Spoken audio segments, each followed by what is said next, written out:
If someone had told Laura Whitmore that Sam, the love of her life, the boy she'd known since childhood, the man who danced under the magnolia trees and sworn he'd love her forever, would betray her, she would have laughed until her sides hurt.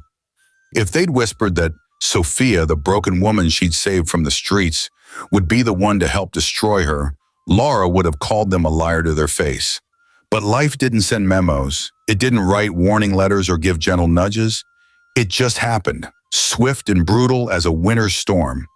And now, as Laura's unconscious body floated down the dark waters of the Chattahoochee River, wrapped in a canvas bag, dumped like garbage by the two people she'd trusted most in the world, life was teaching her its cruelest lesson yet. But we're getting ahead of ourselves. To understand how a girl who had everything, wealth, love, security, ended up fighting for her life in a cold river, we need to go back. Back to where it all began. Back to a 12-year-old girl with tear-stained cheeks and a heart broken into a million pieces. Back to the very beginning. 15 years earlier, the wrought iron gates of the Whitmore estate groaned open like the mouth of some magnificent beast, and 12-year-old Laura pressed her face against the car window, watching the sprawling grounds unfold before her. Manicured lawns stretched for what seemed like miles, dotted with ancient oak trees draped in Spanish moss. Gardens exploded with color, roses, hydrangeas, azaleas, all tended with meticulous care. In the distance, the mansion rose like something from a dream, all white columns and grand balconies, gleaming in the late afternoon sun. "We're here, Miss Laura," said Mr. Henderson, her grandfather's fever, his voice gentle.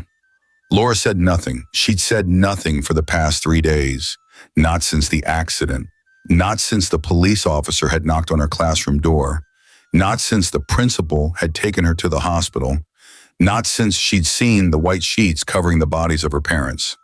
The car rolled to a stop in the circular driveway where a fountain featuring 3 marble dolphins sent arcs of water into the air. The front door of the mansion opened, and a tall, distinguished black man with silver hair and kind eyes descended the steps. He wore an expensive suit despite the heat, and his face was etched with worry and grief in equal measure. Cornelius Whitmore, her grandfather, a man she'd only seen a handful of times in her life, always at awkward family gatherings where her mother, his daughter, had seemed uncomfortable and eager to leave. "Baby girl," he said softly as Mr. Henderson opened her door. "Welcome home." Home. The word felt foreign. Home was the small house in Savannah with the creaky porch swing. Home was her mother's laughter and her father's terrible singing in the shower. Home was gone, reduced to flowers and condolences in a funeral she'd sat through like a stone statue. Cornelius knelt down, something that must have hurt his knees, and opened his arms. Laura walked into them mechanically, feeling his embrace but not really feeling anything at all. "I've got you now," he whispered into her hair. "I've got you, and I'm never letting go." Over the next few weeks, Cornelius tried everything. He bought her toys, dolls and games and books. Though Laura had never been much interested in dolls, he took her to the best restaurants in Atlanta, where she pushed expensive food around her plate. He hired the finest tutors, arranged for therapy sessions, even brought in a puppy, a golden retriever named Sunshine, hoping to coax a smile from her lips. Nothing worked. Laura moved through the mansion like a ghost, quiet and hollow. She attended the private school Cornelius enrolled her in, sat through classes without speaking, and came home to her room, a palatial space 3 times the size of her old bedroom, where she'd sit by the window and stare at nothing. "Mr. Whitmore, sir," said Ms. Patricia, the head housekeeper, a warm woman who'd worked for the family for 30 years. "That child is fading away. She barely eats, barely sleeps. I hear her crying at night." Cornelius sat in his study, his head in his hands. "I don't know what else to do, Patricia. I've given her everything money can buy." "Maybe that's the problem," Patricia said gently. "Maybe she doesn't need things. Maybe she just needs to feel something again. Anything. The breakthrough came on a Wednesday afternoon in late September. Laura sat in her window seat watching the grounds below with empty eyes. The staff moved about their duties, gardeners tending the flowers, maintenance workers checking the fountain, housekeepers hanging laundry in the back courtyard. Then she saw him. A boy, maybe her age, dancing between the rose bushes with a watering can in his hand. He wasn't just watering the flowers, he was performing for them and spinning and dipping, making exaggerated faces, talking to the roses like they were his audience. "And now, ladies and gentlemen," she heard him say, his voice drifting up to her window, "the amazing Samuel Washington will perform the impossible, the triple spin water delivery."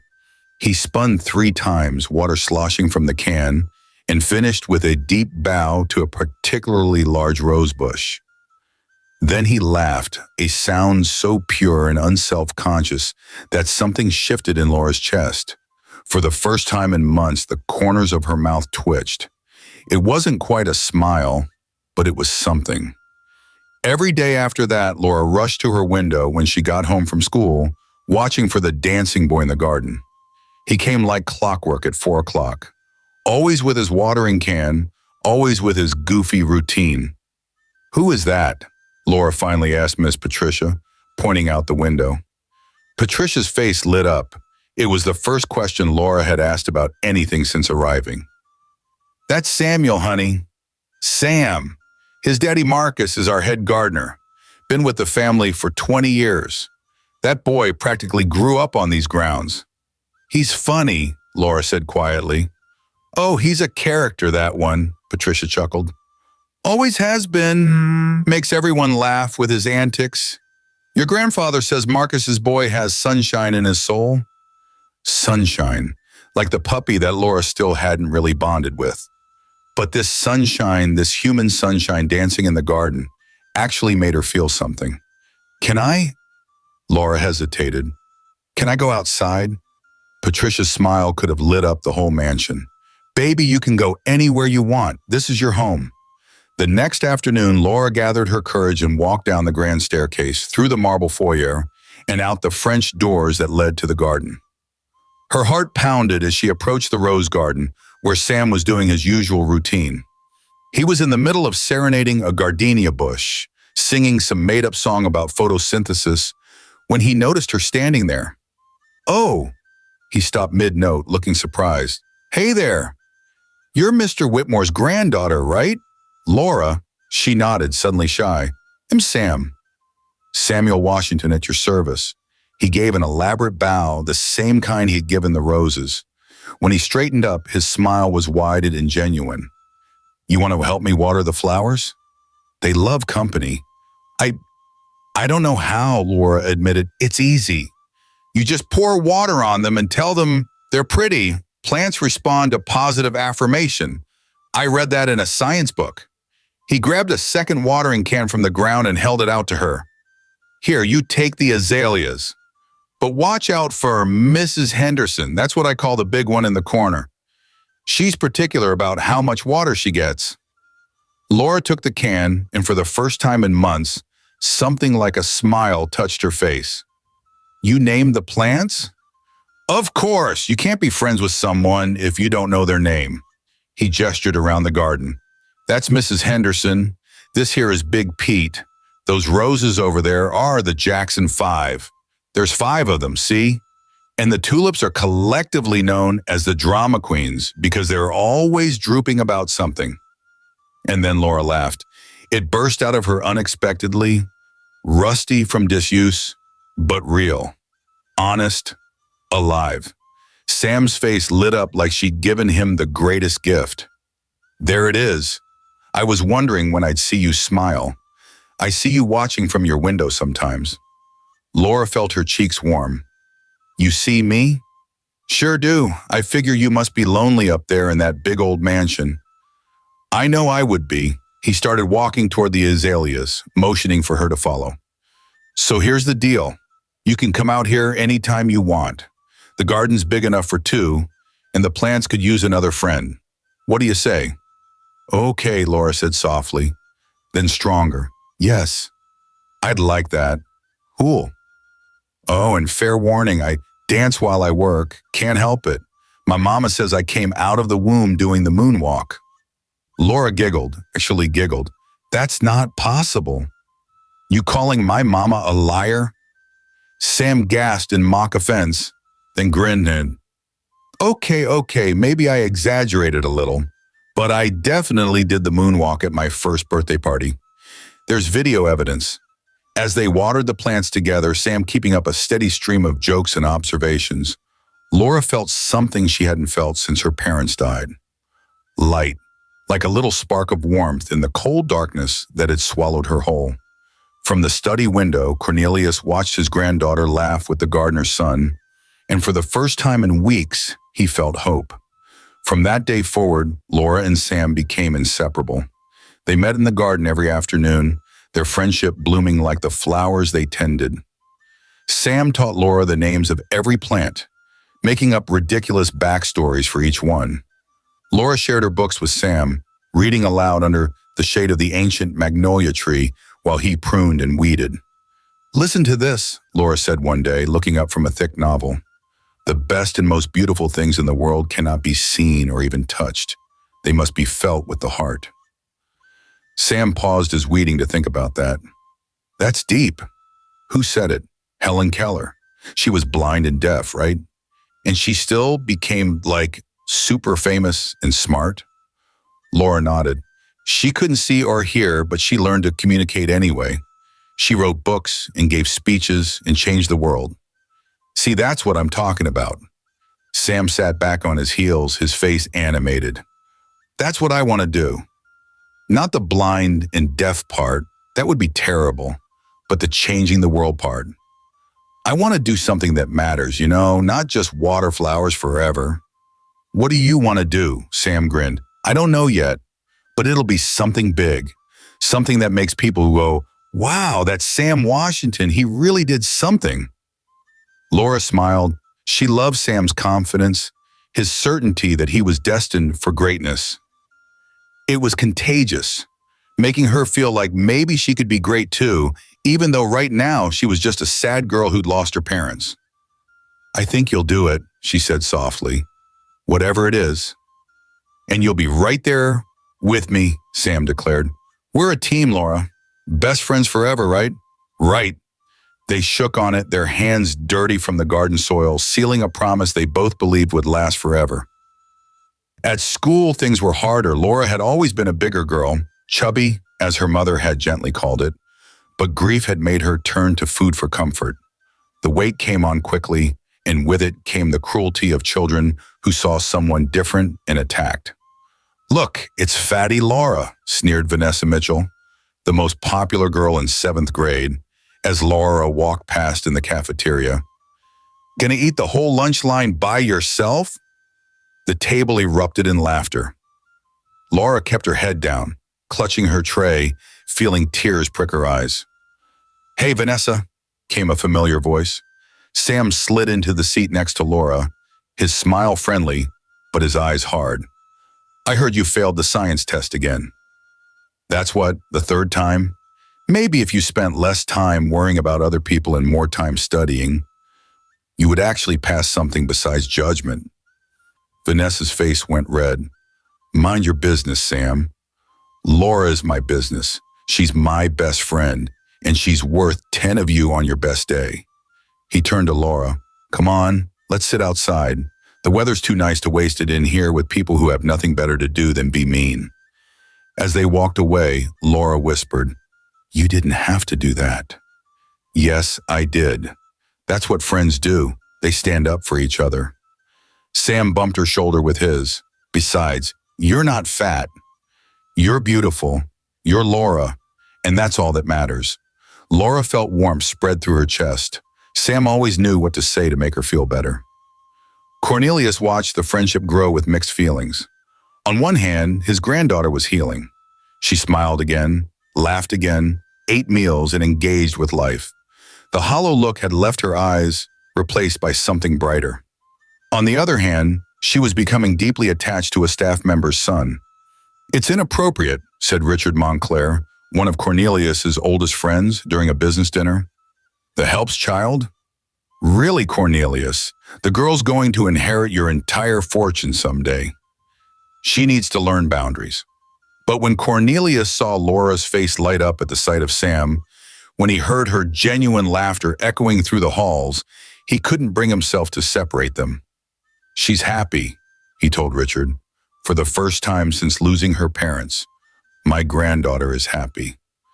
I won't take that away from her." "You'll regret this," Richard warned. "Mark my words." Cornelius hoped his friend was wrong.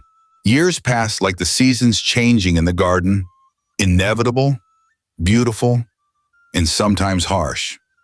Laura and Sam grew from children into teenagers, their friendship deepening even as the world around them grew more complicated.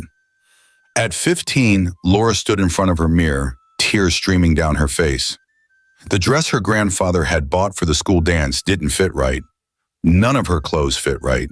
She tried every diet, every exercise program, but the weight wouldn't budge. Her body seemed determined to keep her round and soft while every other girl in school was thin and delicate. A soft knock came at her door. "Laura, it's me." She quickly wiped her eyes. "Come in." Sam entered, dressed in a simple button-down shirt and slacks, looking effortlessly handsome. At 16, he'd shot up in height, filled out his frame with lean muscle from working in the gardens. He was beautiful, and she was not. "Whoa, you look amazing," Sam said, his eyes widening. "That color is perfect on you." "Don't lie to me," Laura said miserably. "I look like a stuffed sausage. I'm not going to the dance." Sam crossed the room and took her hands. "Laura Whitmore, look at me." When she didn't, he gently tilted her chin up. "You are beautiful. You hear me? Beautiful. Not despite your size, just a beautiful period. You're smart and kind and funny. You have the prettiest smile I've ever seen, and anyone who can't see that is blind. The girls at school are jealous because you're brilliant and you're going to run a business empire someday while they're stuck trying to marry rich." Sam squeezed her hands. "You're going to that dance and you're going to have fun, and I'm going to be right there with you, and we're going to show everyone how it's done." Laura sniffled. "You're just saying that because you're my friend." "I'm saying it because it's true." "Now come on, our ride's waiting." At the dance, Laura felt self-conscious as they walked in. She could feel eyes on her, hear whispers. But Sam never left her side. He danced with her, joked with her, made her laugh so hard she forgot to be self-conscious. "See?" he said as they slow danced to the last song. "You're having fun." "Yeah," Laura admitted, smiling up at him. "I am." For just a moment as they swayed together, Laura felt something shift in her chest, something beyond friendship, something warm and sweet and terrifying. But she pushed it down. Sam was her best friend. She couldn't ruin that with feelings he'd never return. Marcus Washington watched his son with the Whitmore girl and felt worried. "Boy, you're getting too close to her," he told Sam one evening as they worked together in the greenhouse. "Laura's my best friend, Dad." "I know that, but she's also going to be one of the richest women in Georgia someday, and you're the gardener's son." "That's just facts." Marcus pruned a branch with practiced efficiency. "People talk, Sam. They say you are taking advantage, trying to get close to the family fortune." Sam's jaw tightened. "People can say whatever they want. Laura needed a friend when she came here, and I was there. That's it. I don't care about her money." "I believe you," Marcus said gently, "but the world won't. Just be careful, son. That girl's got a tender heart, and she relies on you something fierce. Don't hurt her." "I would never hurt Laura," Sam said firmly. "Never." Marcus nodded slowly. "I hope that's true." "I really do." At 17, Laura's relationship with her grandfather had deepened into something precious. Cornelius had become both parent and mentor to her, teaching her about the family business, a vast empire that included real estate, investments, and a chain of upscale boutique hotels across the South. One day, all of this will be yours, Cornelius told her as they toured the corporate offices downtown. But wealth without wisdom is dangerous, baby girl. So I'm going to teach you everything I know. Laura soaked it up like a sponge, her sharp mind grasping complex business concepts quickly. Cornelius was impressed and proud, but he worried about her attachment to Sam. "Laura, sweetheart, we need to talk," he said one evening in his study. She looked up from the financial reports she'd been reviewing. "What's wrong, Grandpa?" Cornelius leaned back in his chair, choosing his words carefully. "I've been hearing some concerning things about young Samuel." Laura's expression immediately became defensive. "What things?" "Nothing concrete, just rumors. People saying he's been seen with some questionable company, making decisions that seem out of character for the boy I thought I knew." "That's ridiculous," Laura said firmly. "Sam would never—" "I'm not saying he's a bad person," Cornelius interrupted gently. "I'm saying he's no longer the innocent 12-year-old dancing in the garden. People change, Laura, especially as they get older and see what they don't have." "You think he's using me," Laura said flatly. "I think you need to be careful. I think you trust too easily, love too deeply. Those are beautiful qualities, but they can also be dangerous." He leaned forward. "I've seen this before. People who befriend the wealthy not out of genuine care, but out of desire for what that friendship can bring them." Laura stood abruptly. "Sam isn't like that. He's been my friend since before he knew anything about business or money. When I was just a sad little girl who'd lost her parents, he was there. He's still here, not because of what I have, but because of who I am." "I hope you're right," Cornelius said quietly. "I truly do. But please, just keep your eyes open. Don't be so blinded by loyalty that you miss the warning signs." Laura left the study angry, but her grandfather's words planted seeds of doubt that she tried hard to ignore. As they approached 18, Sam became more ambitious. He'd been accepted to a local college on a partial scholarship, planning to study business. Laura was proud of him, but she noticed changes, subtle at first, then more pronounced. He talked more about money, about success, about wanting to prove himself to people who looked down on him. He spent more time away from the estate, networking at events Laura's grandfather got him invited to. He was charming, charismatic, and people responded to him. "You're going to be so successful," Laura told him one day as they sat under the magnolia tree, their spot since childhood. Sam flashed that brilliant smile. "We're going to be successful. You and me, Laura, we're going to show this whole city what we're made of." "Together," Laura said softly. "Forever," Sam confirmed. And when he looked at her like that, Laura could almost forget her grandfather's warnings, almost believed that their childhood promise would hold strong against everything the world threw at them. Almost. At 78, Cornelius Whitmore was a force of nature, until he wasn't. It started with small things, forgetting appointments, repeating himself in conversation, needing more rest. Then came the diagnosis, congestive heart failure, complicated by diabetes he'd managed poorly for years. "I don't have much time left," he told Laura bluntly, in the way that only the dying can be honest. "A year, maybe 2 if I'm lucky. So we need to prepare." Laura, now 21 and fresh from business school, felt the world tilt. "Grandpa, don't talk like that. We'll get the best doctors." "I have the best doctors, and they've all told me the same thing." He took her hand. "Listen carefully, baby girl. I'm making you CEO of Whitmore Enterprises, effective immediately. I'll remain chairman until I can't, but the day-to-day operations will be yours." "I'm not ready," Laura whispered. "You are more ready than you think. You're smart, you're compassionate, you understand people. You just need to trust yourself." He squeezed her hand. "But there are safeguards I'm putting in place. Protections. Protections." Over the next few weeks, Cornelius restructured everything. Laura became CEO with full operational control.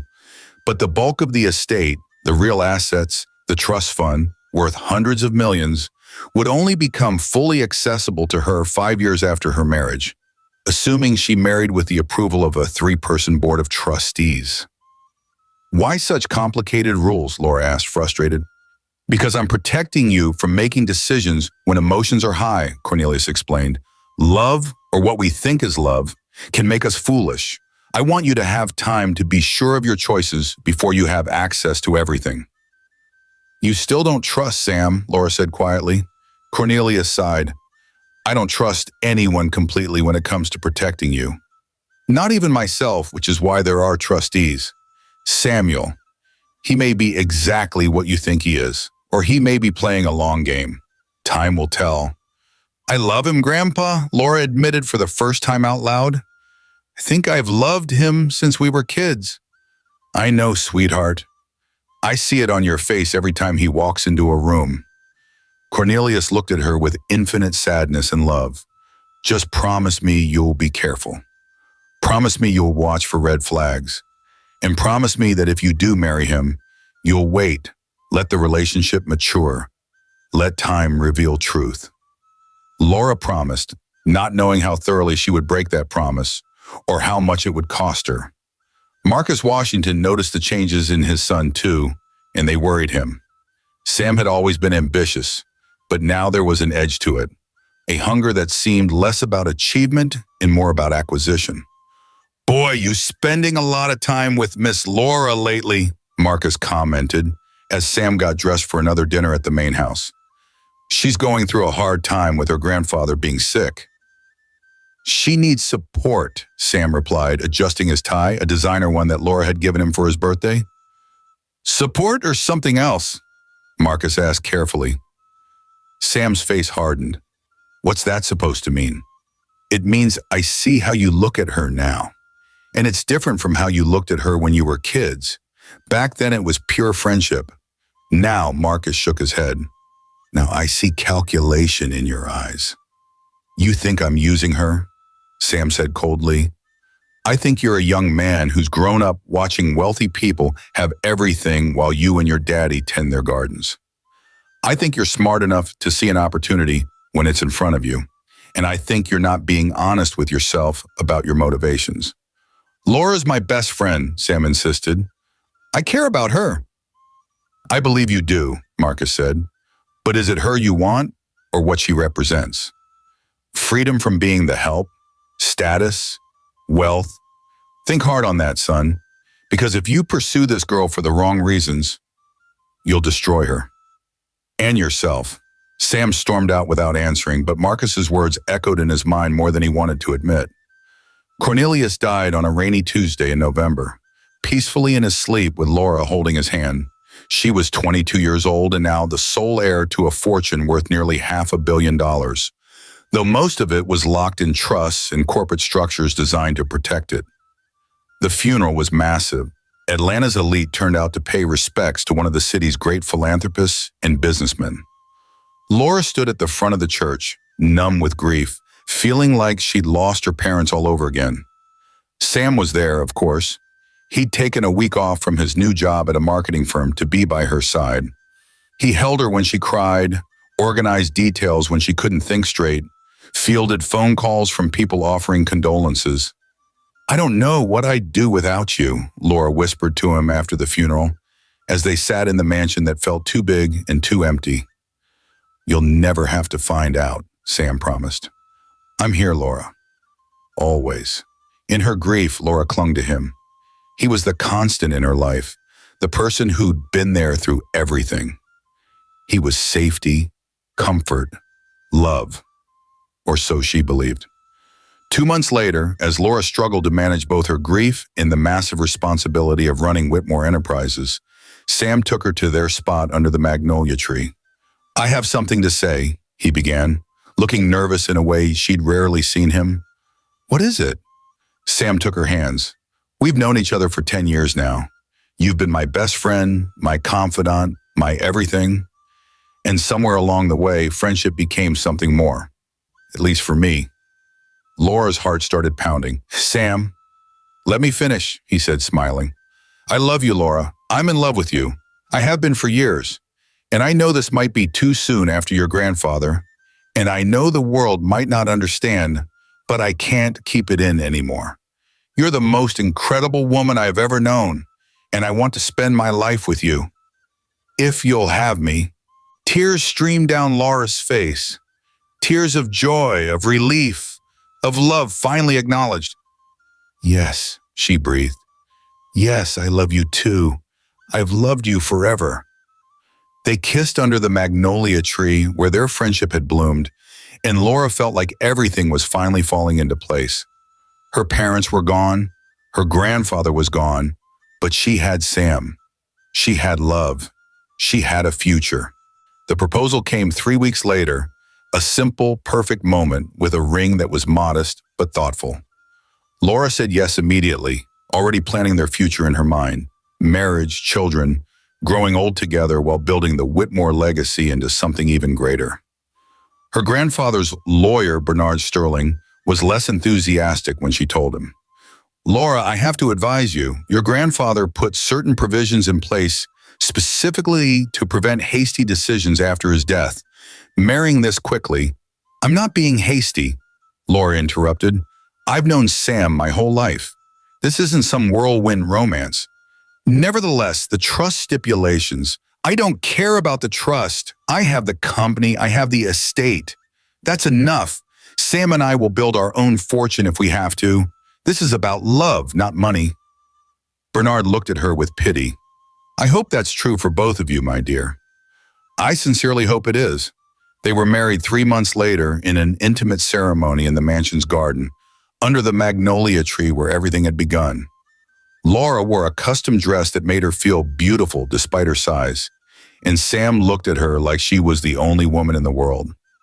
"I promise to love you, cherish you, and stand by you through everything," Sam said in his vows, his voice thick with emotion. "You're my best friend, my soulmate, my forever. Nothing will ever come between us." Laura believed every word. The staff had mixed reactions. Ms. Patricia cried happy tears, thrilled to see Laura so joyful. But Marcus Washington stood at the back of the ceremony with a heavy heart, hoping his son was being genuine and fearing he wasn't. After the wedding, Laura threw herself into making their life perfect. She gave Sam a position at Whitmore Enterprises as a consultant, trusting his business acumen. She made sure he had everything he wanted: cars, clothes, anything he desired. She wanted him to feel like an equal partner, not just the gardener's son who married well. And for a few months, everything seemed perfect. They laughed together, made love, planned their future. Laura started trying to get pregnant, eager to build the family she'd always wanted. But beneath the surface, things were shifting in ways Laura couldn't see. Sam was spending more time at the office, more time networking, more time building his own power base within the company. He was charming to everyone, indispensable, making himself a key figure in Whitmore Enterprises. And he was becoming someone Laura didn't quite recognize. This is not the end. The show's only just getting hotter. Type episode 2 in the comments if you want us to continue. And if you have enjoyed watching this video, please show this channel some love by giving this video a thumbs up and subscribe if you haven't done so by now. Thank you, besties, for always sticking around. See you in the next one.